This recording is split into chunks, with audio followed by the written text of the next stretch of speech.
영원한 생명을 가지셨습니까? 라는 제목으로 함께 은혜를 나누기를 원합니다. 영원한 생명, 참 세상에서 말하기 어려운 단어입니다. 영원이란 말이 도대체 뭐냐? 또 생명, 우리가 없지 않냐? 있다는 거죠. 여러분, 영원한 생명, 다시 한번 보여드리면 영원한 생명이라는 이 단어는요, 영원한 생명이라는 단어는 조엔 아이오니온이라는 단어에서 나온 말인데, 조엔이라는 건 생명이고 아이오니온은 영원이라는 뜻이 있어요. 근데 이 영원한 생명을 영생이라고 보통 부릅니다. 영생. 이 영생이라는 말은 2부 때 하신 분이 아니군요.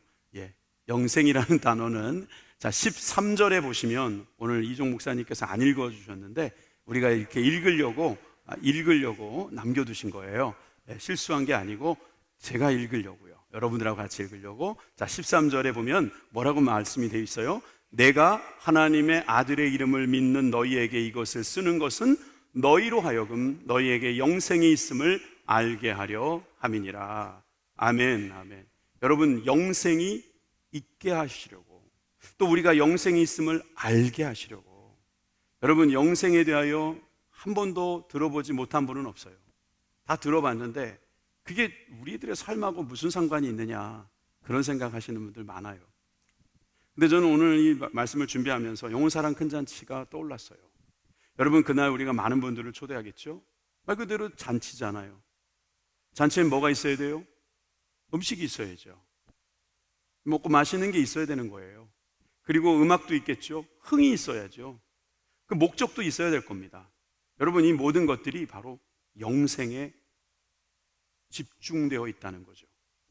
그러니까 우리가 영혼사랑 큰 잔치를 하면서 도대체 뭘 하는 건가라고 말한다면, 영원한 생명을 주신 그 자리에 우리가 들어가는 것이다. 다시 말해서 우린 영생을 받았으므로 그 영생을 나만 누리는 것이 아니라 함께 누리는 기쁨의 자리다. 저는 그렇게 믿습니다. 그래서 여러분들도 혹시 나는 영원한 생명을 아직 잘 모르겠다, 영생 좋지, 오래 살면 얼마나 좋아, 이런 생각하시는 분들 계시다면 여러분, 오늘 이 말씀을 통해서 새로운 깨달음이 있기를 간절히 소망합니다. 여러분, 오늘 저는 이 말씀에서 예수님의 귀한 사랑, 하나님의 크신 은혜, 성령님의 함께 하심과 이 자리에 임재하심을 경험하였습니다. 그래서 여러분들이 오늘 두 가지 질문을 통해서 오늘 제목의 질문을 우리가 함께 생각해 볼 수 있다고 생각합니다. 영원한 생명을 가지셨습니까? 이 질문은요, 다른 말로 말하면 예수님께서 하나님의 아들이심을 믿으십니까? 라는 질문과 같다는 거예요. 오늘 본문에 그렇게 나와 있어요. 그래서 여러분 답변 한번 해보시겠어요? 예스입니까? 노입니까? 예스입니까? 그럼 예스 한번 표시하겠습니다. 여러분, 예수님께서 하나님의 아들이심을 믿는다라고 하면 여러분 어떻게 믿는 거예요? 어떻게 믿을 수가 있으시게 된 거죠? 여러분, 그것은 여러분들이 좋아하시는 증거가 있어야 되지 않겠습니까? 증거가 있어야죠. 하나님께서 예수님을 하나님의 아들로 이 땅에 보내주셨다는 그 증거가 무엇입니까? 이 증거에 대해서 오늘 본문은 이렇게 말하고 있죠. 5장 9절입니다. 5장 9절 상반부에 보니까 만일 우리가 사람들의 증언을 받을진대 하나님의 증거는 더욱 크도다 그랬어요. 여기에 사람들의 증언이라는 말이 있고요, 하나님의 증언, 증거, 여러분 두 가지 증언이 있을 수 있다는 거예요. 여러분, 사람들의 증거도 중요하지 않습니까? 지난번에 우리가 4월 마지막 주에 우리가 증인에 대한 삶을 살자라고 이야기했습니다. 그때 여러분, 증인 얼마나 중요한 건지 우리가 생각했잖아요. 그런데 여러분, 사람들의 증언도 중요하지만 하나님의 증언도 있다는 거죠. 그러면 믿을 수 있겠어요? 사람들의 증거와 하나님의 증거까지 있다면 여러분 믿으시겠어요? 여러분, 사람들의 증언에 대해서는 성경은 이렇게 말하고 있습니다. 율법에서 한 사람 갖고는 안 된다는 거예요.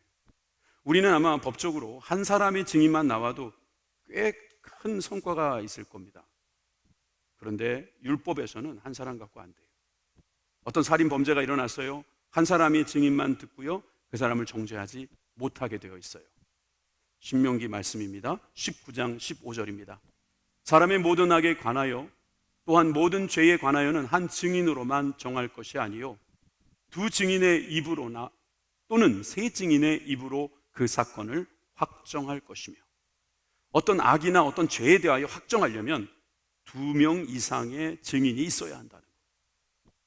이게 제 생각인데요, 한 사람이면 조작할 수 있고요, 한 사람이면 조금 우리들의 그 연약한 마음이 제대로 된 증언을 못할 수 있지만 2명도 조작할 수는 있겠죠, 합심하면.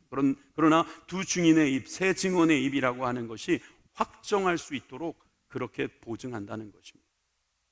그렇게 사람의 말도 때로는 증언이 된다는 겁니다. 증거가 되는 거예요. 얼마나 허영과 허세와 허물이 많은 우리들입니까? 그런데도 우리가 여러 명만 모이면 그 말을 믿어주는 것이 상식이라고 할 때, 여러분, 하나님께서 증언하시면 여러분 어떡하시겠어요? 하나님께서 증언하시고 하나님이 증거를 대신다면 거기에 대해서는 여러분 어떻게 반응하셔야 되냐? 그 말씀입니다. 오늘 저는 여러분들이 하나님의 증거를 보시기를 바랍니다. 하나님의 증거는 성경 말씀에 나와 있습니다. 하나님의 아들에 대하여 증언한다. 9절의 말씀입니다. 하나님의 증거는 이것이니 그의 아들에 대하여 증언하신 것이다. 무엇에 대하여 증언한다고요? 그의 아들이죠. 하나님의 아들에 대하여 증언하는 것이다 그랬어요. 이 증언을 위해서 뒷받침하는 증거가 3가지가 있다고 말했습니다. 7절에서 8절 말씀입니다. 7절 8절 말씀 다 같이 읽겠습니다. 증언하는 이가 셋이니 성령과 물과 피라. 또한 이 셋은 합하여 하나이니라. 3가지 증언하는 이가 있다. 성령님은 인격적이니까 증언하는 이 할 수 있고요, 또 물도 의인화했어요. 피도 의인화했어요. 그래서 이 세 증인이 있다는 이야기처럼 들립니다. 그런데 여러분, 이 성령, 물, 피가 하나님의 증거품이고 하나님께서 우리에게 증언하실 때 쓰시는 증거물이에요. 여러분, 이럴 때 그렇다면 성령님은 도대체 어떻게 증언하시는가 볼까요?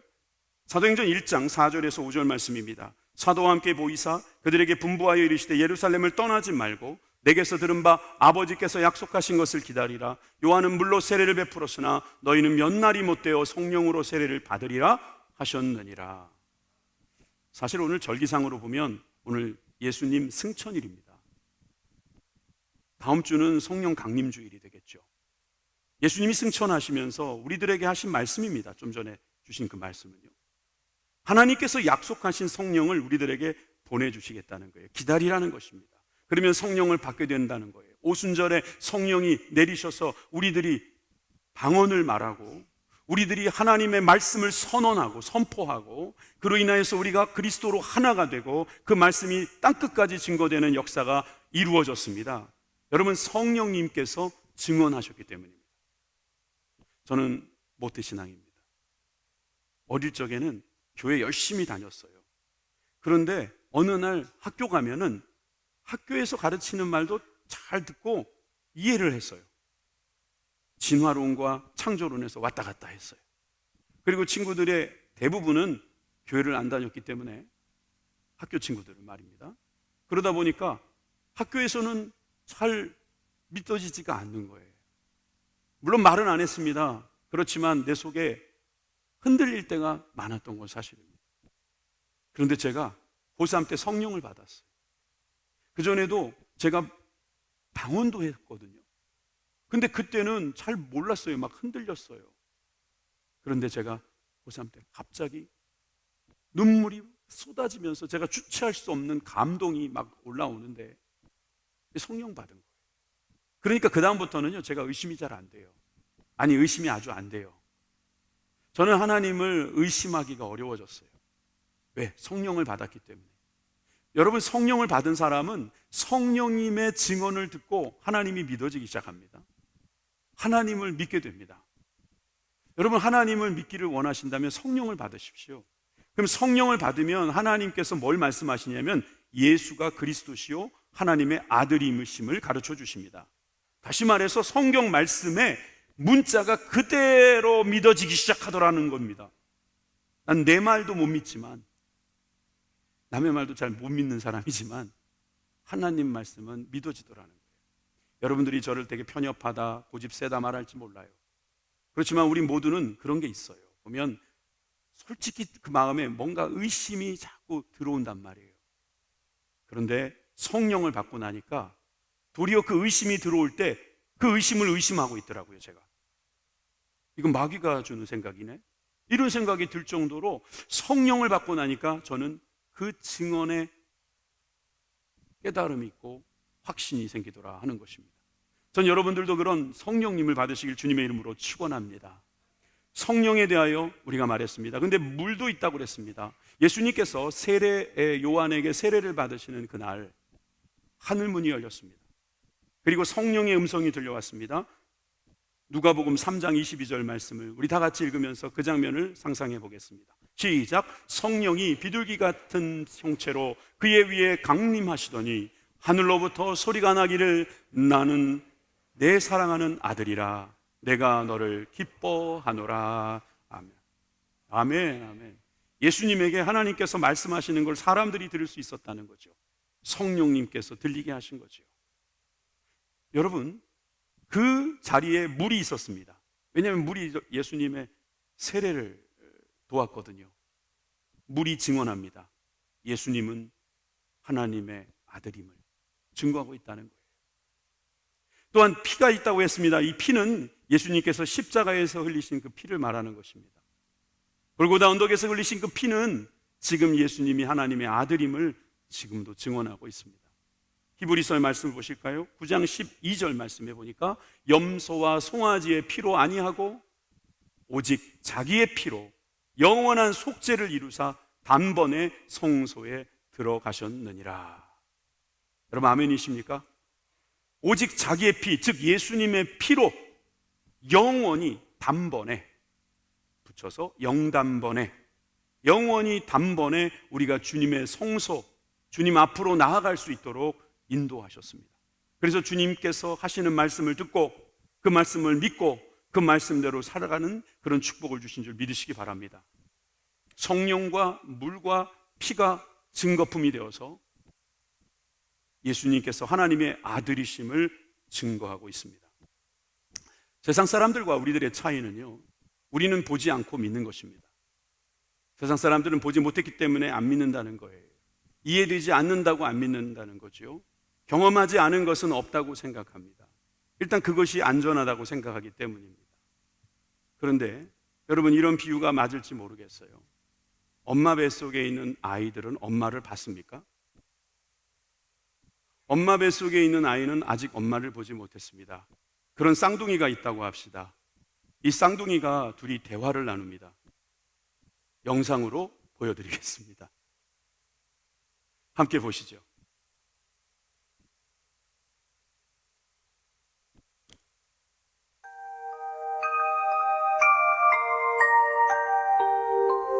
Hey brother. 경아야, What? 왜? Do you believe in life after 형은 birth? 태어난 후에 삶을 믿어? Yeah, like. 그래, 엄마의 존재를 믿어? Nah. 아니, 난 그딴 거 안 믿어. Things. I'm an atheist. 난 무신론자거든. Have you ever 아니, seen? 넌 엄마를 본 적이 있니?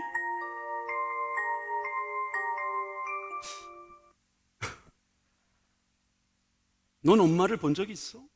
근데 어떻게 믿는다는 거야? 난 무신론자거든. 이런 동영상도 있어요. 이번 영혼사랑 큰 잔치도 이런 식으로 할게요.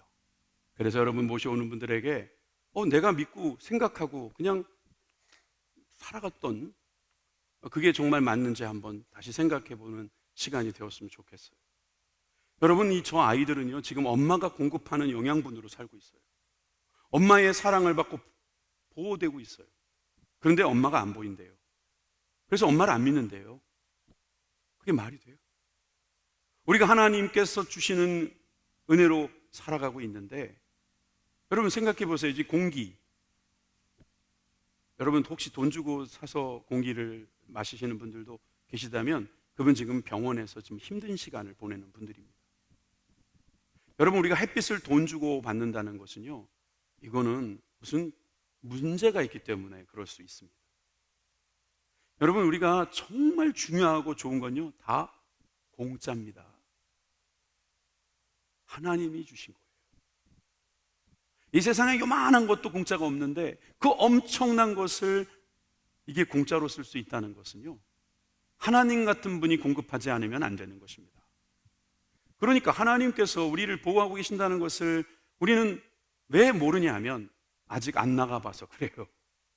아직 우리가 나가보지 못해서 그래요. 이 세상을 나가보지 못해서 모를 뿐이지, 하나님은 지금도 우리를 사랑하고 보호하고 인도하심을 믿으시기 바랍니다. 문제는 우리들이 자꾸 보고 믿으려고 하는 거예요. 만져봐야지 된다는 거죠. 이해로 해보겠다는 거예요. 이해로.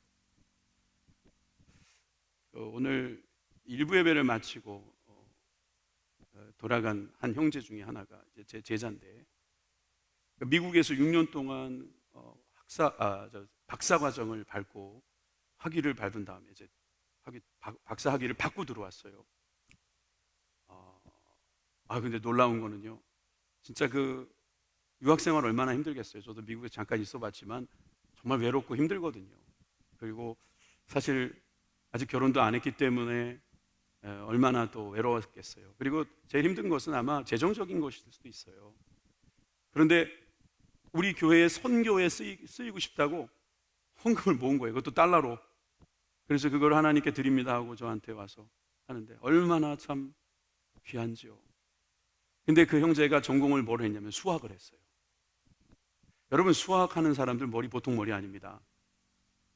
그런데 수학하는 사람들이 예수님 잘 믿는 거 아세요?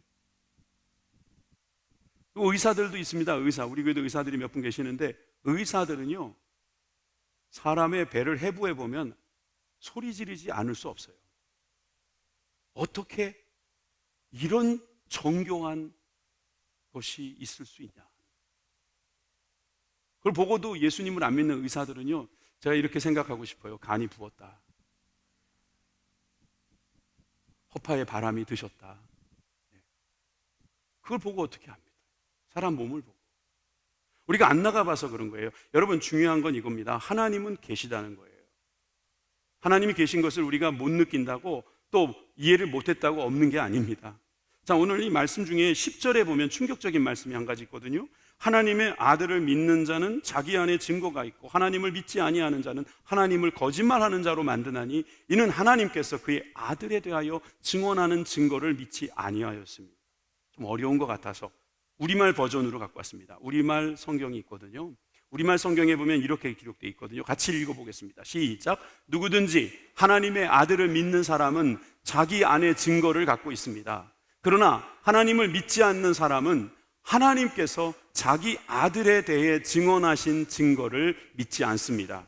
그렇기에 그분을 거짓말쟁이로 만들었습니다. 여러분, 우리가 하나님을 안 믿는다, 못 믿는다, 뭐 그렇게 여러분들이 말할 수 있죠. 그렇게 말해도 뭐 어떡하겠어요. 그런데 그것은 다른 말로 하나님을 거짓말쟁이로 만드는 거라는 거죠. 우리 선명균 장로님, 제가 참 존경하는 장로님인데, 장로님이 저한테 와서 무슨 이야기를 해주셨어요. 근데 제가 그럴 리가 있어요. 그럴 리가 없습니다, 장로님. 잘못 알고 계시는 거죠. 그러면 장로님이 저한테 이렇게 말씀하실 수 있을 거예요. 목사님, 그럼 제가 좀 거짓말쟁이라는 말입니까? 할 말 없는 거예요. 여러분, 우리가 하나님을 안 믿는다는 거는요, 하나님을 안 믿는 거로 끝나는 게 아니라 하나님을 거짓말쟁이로 만드는 것입니다. 맞잖아요. 이게 사실은 하나님이 그렇게 증언을 안 하셨다면 아무 상관이 없을 텐데, 하나님께서 예수는 나의 아들이다 라고 말씀하셨기 때문에 이것을 믿어야 합니다. 안 믿으면 하나님을 거짓말쟁이로 만드는 것입니다. 제가 이런 말을 이 교회에서는 할 수 있잖아요. 여러분은 믿음이 있으니까. 혹시 믿음이 없이 교회 가 계신 분들도 계시겠습니다만은, 그래도 여러분들이 그런 코너에 지금 몰린 거예요. 내가 그냥 안 믿는 거로 끝나는 게 아니라 하나님을 거짓말쟁이로 만드는 것이다.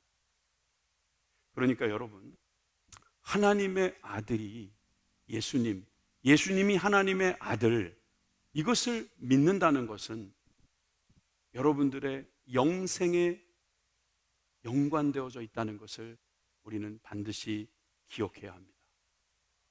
중요한 사실이에요. 두 번째로 영원한 생명을 가지셨습니까? 라는 질문은 예수님 안에 영생이 있음을 믿으십니까? 라는 질문과 같은 질문입니다. 여기에 대해서는 여러분 예스입니까? 노입니까? 예, 예스. 노가 없어요. 예스입니다. 예스. 여러분 이렇게 말씀을 드리면 좋겠습니다. 그럼 하나님의 아들이 없는 사람, 그러면 하나님이 아들이 없으면 어떻게 될까요? 성경은 우리들에게 직설적으로 애두르지 않습니다. 돌려 말하지 않습니다. 그냥 그대로 말해버립니다. 12절 후반부에 하나님의 아들이 없는 자에게는 생명이 없느니라. 자, 일단 여기서 여러분 궁금한 게 있어요. 생명이 뭔데? 이 바이오 아닌가? 내가 이렇게 숨 쉬고 심장이 뛰고 이렇게 움직이는 거, 생각하는 거, 이게 생명 아닌가? 근데 저기 보니까 하나님의 아들이 없는 자, 예수님 안 믿는 사람도 생명이 있잖아. 아, 그러면 저기서 말하는 생명은 그 생명이 아니구나. 예, 맞습니다.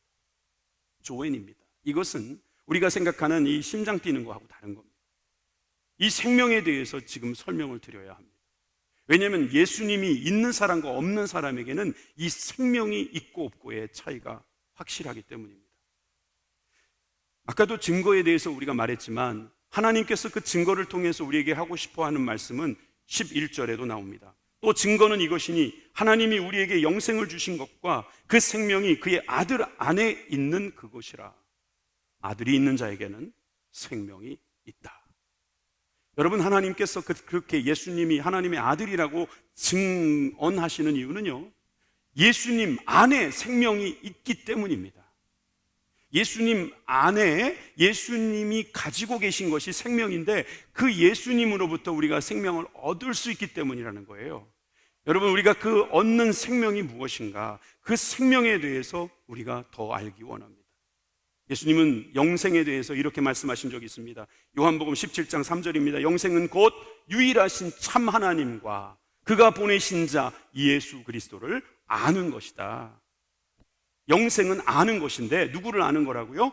참 하나님 예수 그리스도, 우리 하나님을 아는 것이라는 거예요. 그러니까 이제 영생이라는 건요, 사는 게 아니에요. 아는 거예요.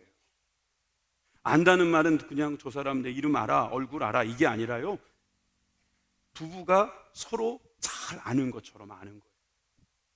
이건 깊은 관계를 이야기하는 거예요. 친밀함을 이야기하는 거예요. 깊은 사랑을 이야기하는 거예요.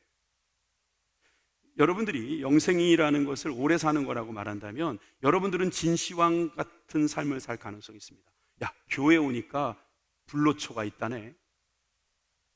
담임 목사가 그 불로초에 대한 이야기를 하는데 그거 빨리 사야 되겠는데 얼마면 돼? 이렇게 말할 수 있다는 거죠. 여러분, 우리가 말하는 영생이라는 것은 이 시간을 길게 늘어뜨린 게 아니에요. 잘 들으세요. 시간도 하나님의 작품이에요. 하나님의 피조물이라고요. 여러분, 제가 가끔 그렇게 철학적인 이야기 하잖아요. 인간, 공간, 시간 다 하나님의 피조물이라니까요. 사람과 사람 사이에 있는 게 사람이에요. 그래서 인간이라고 해요. 공과 공, 허공과 허공 사이에 있는 게 공간이에요. 우리가 보는 이런 세상이 공간으로 되어 있잖아요. 그래도 하나님 만드신 거예요. 마지막으로 시와 시 사이에 있는 게 시간이잖아요. 그 시간도 하나님이 창조하신 거예요. 어느 날 하나님께서 시간을 멈춰버릴 수 있는 거죠. 여러분, 이 시간이 피조물이다, 이건 여러분들이 참 우리 머리로는 상상할 수가 없어요. 그렇지만 여러분, 이 시간 안에서 사는 것이 오래 사는 것이라면 여러분들 참 생각을 힘들게 하실 거예요. 여러분들 중에 혹시 나이가 들었는데 점점 젊어지시는 분 계십니까? 그러면 우리는 나이가 들수록 점점 늙을 수밖에 없는데요, 예수 믿고 나서 젊어지신 분이 혹시 계십니까? 없습니다. 그러면 목사님들이 왜 돌아가시겠습니까? 왜 순교자가 나오겠습니까? 여러분, 우리가 시간을 길게 늘어뜨리는 게 영생이 아니에요. 영생은 우리 하나님과 예수님을 아는 것입니다. 예수님과 하나님이 우리를 아는 것입니다. 그래서 우리들의 영혼을 지키시고 보호하시고 주님의 그 자리에서 함께 있는 것을 말하는 것입니다. 그러니까 우리 인간의 표현대로라면 저 천국, 그래서 천사들처럼 그런 나라, 막 금 길이 깔려 있고 막 천사들이 날아다니고, 근데 그거 보고 어떤 사람들, 특히 젊은 애들은요, 아, 지루해. 아, 그거 제 천국, 그런 천국이면 저 안 가고 싶어요. 그런 금은 땅에다 깔 게 아니라 지금 빨리 갖고 오셔가지고 저 좀 좋은 차도 좀 사게 해주시고 좋은 집도 좀 짓게 해주시고 그런 소리 할 거란 말이에요. 여러분, 우리가 이해할 수 있는 이 영생이라고 하는 것은 사실 한계가 있습니다. 그래서 예수님께서 우리가 이해할 수 있도록 해주신 말씀은 하나님과 예수님을 아는 것, 그 안에서 영생이 있는 것. 그래서 여러분, 우리가 그 영생을 통해서 기쁨이 생기는 거예요. 한 여자분이 계세요. 이분이 어머니입니다, 저의. 그런데 이분을 제가 어머니라고 생각하지 않고 그분과 같이 살고 있으면 저는 그 어머니에게 밥을 얻어먹고 사는 그냥 사람입니다. 근데 어머니는 나를 사랑합니다. 그래서 사랑해 주십니다. 근데 나는 어머니라고 부르지도 않고 어머니라고 생각하지도 않고 밥만 얻어먹고 사는 겁니다. 얼마나 불행하고 얼마나 가여운 사람입니다. 그분과 어머니라고 생각하면서 깊은 사랑 속에 있다면 그야말로 그것이 귀한 것입니다. 밥도 먹습니다. 사랑도 같이 나누고 먹습니다. 여러분, 이런 귀한 축복이 영생임을 믿으시기 바랍니다. 여러분, 이 영생 속에 살아가는 길이 있습니다. 로마서 6장 23절입니다. 죄의 삭은 사망이요 하나님의 은사는, 하나님의 선물은 그리스도 예수 우리 주 안에 있는 영생이니라. 여러분, 영생 예수님이 가지고 계십니다. 그 안에 있는 영생, 그것은 선물로 주어지는 것이라고 말씀하고 있습니다. 요한복음 3장 16절 말씀도 잘 아시죠? 하나님이 세상을 이처럼 사랑하사 독생자를 주셨으니 이는 그를 믿는 자마다 멸망하지 않고 영생을 얻게 하려 하심이라. 하나님은 우리를 사랑하셔서 예수 그리스도까지 주셨습니다. 무엇을 주신 겁니까? 그것이 바로 영생을 주셨다는 것입니다. 예수님을 주셨는데 그게 알고 보니 영생이었다. 예수님 안에 영생이 있다는 사실입니다. 요한일서 5장 4절에도 보면 이것을 믿게 하시기 위해서 이런 말씀도 하십니다. 무릇 하나님께로부터 난 자마다 세상을 이기느니라. 세상을 우리가 어떻게 이깁니까? 나도 못 이기는데, 나도 나를 못 이기는데 세상을 어떻게 이겨요? 근데 이 세상을 이길 수 있는 승리가 뭐라고요? 좀 더 보여주셔야죠. 좀 더 보여주시면, 세상을 이기는 승리는 이것이니 우리의 믿음이니라. 그래서 예수님을 믿는 자마다 멸망하지 않고 영생을 얻는 승리자가 되는 줄 믿으시기 바랍니다. 세상에게 지지 마세요. 세상이 여러분들을 낙심케 할 겁니다.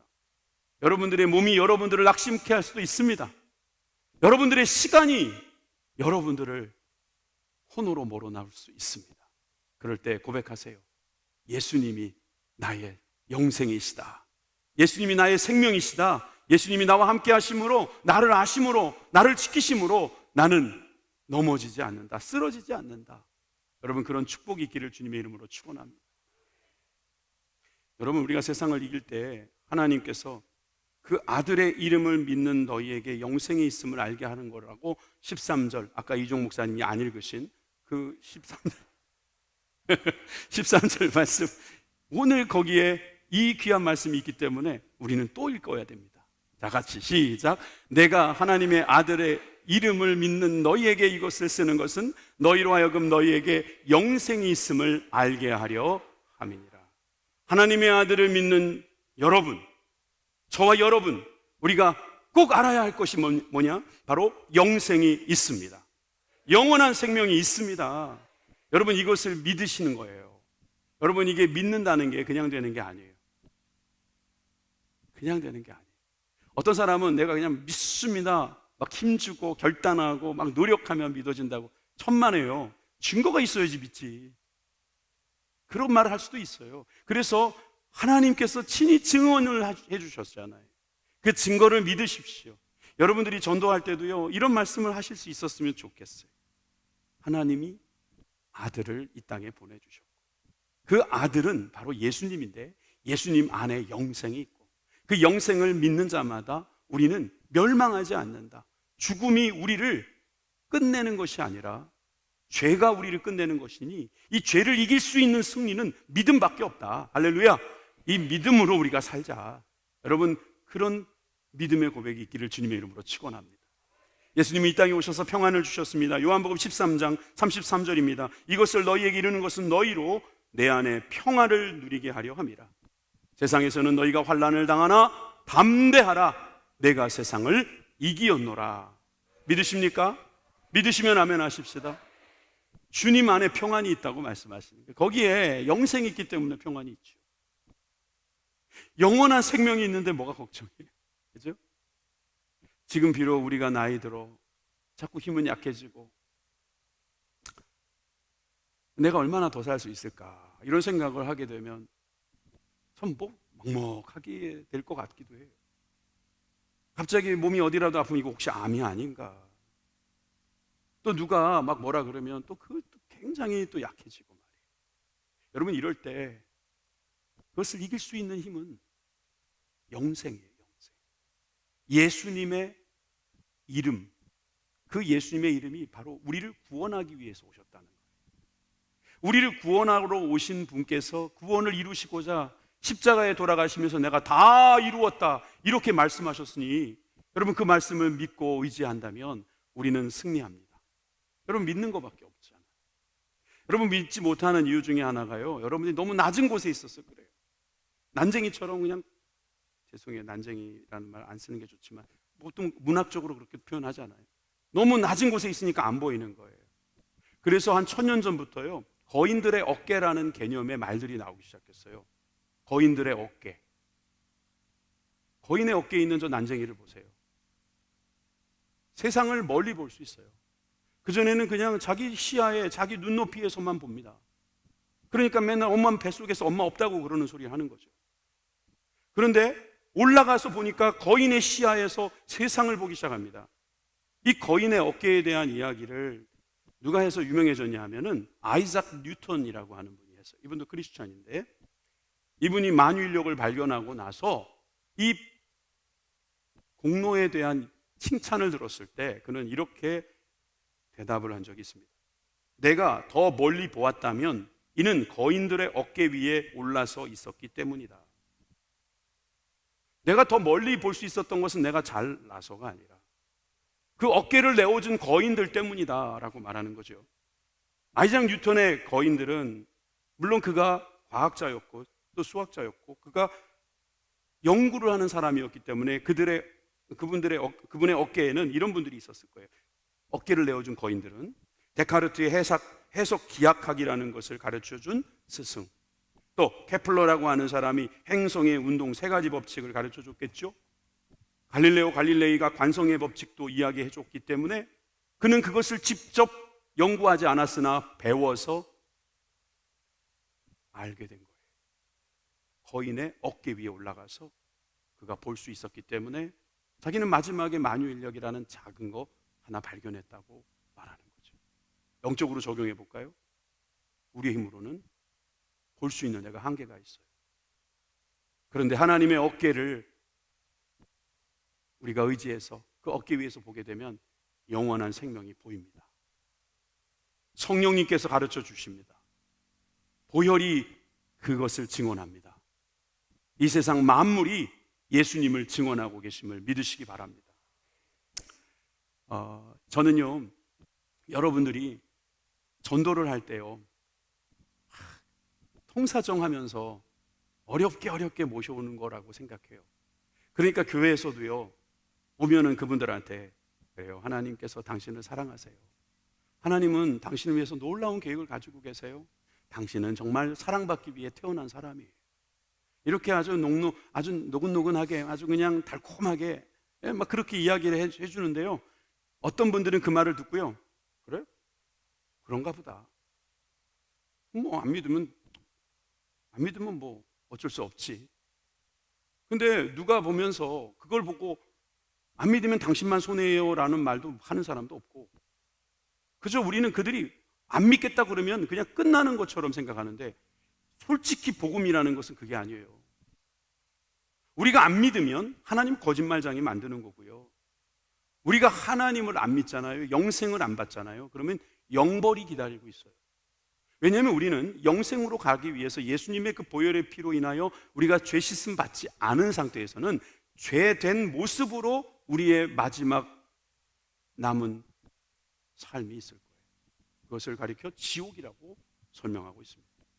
잔칫날 지옥 설교에서는 좀 그렇잖아요. 그렇지만 여러분들은 알고 계세요. 초청하신 분들은 알고 계셔야 됩니다. 그분들은 천국 아니면 지옥 가시는 분들. 우리도 마찬가지겠지만. 근데 우리는 천국을 이미 주님께서 허락해 주셨고 아직 천국을 가지 못하는 이들에게 이 시간에 영원한 생명이 있음을 우리가 전할 수 있기를 바랍니다. 그런 사람들은요, 하나님께서 참으로 쓰시는 사람입니다.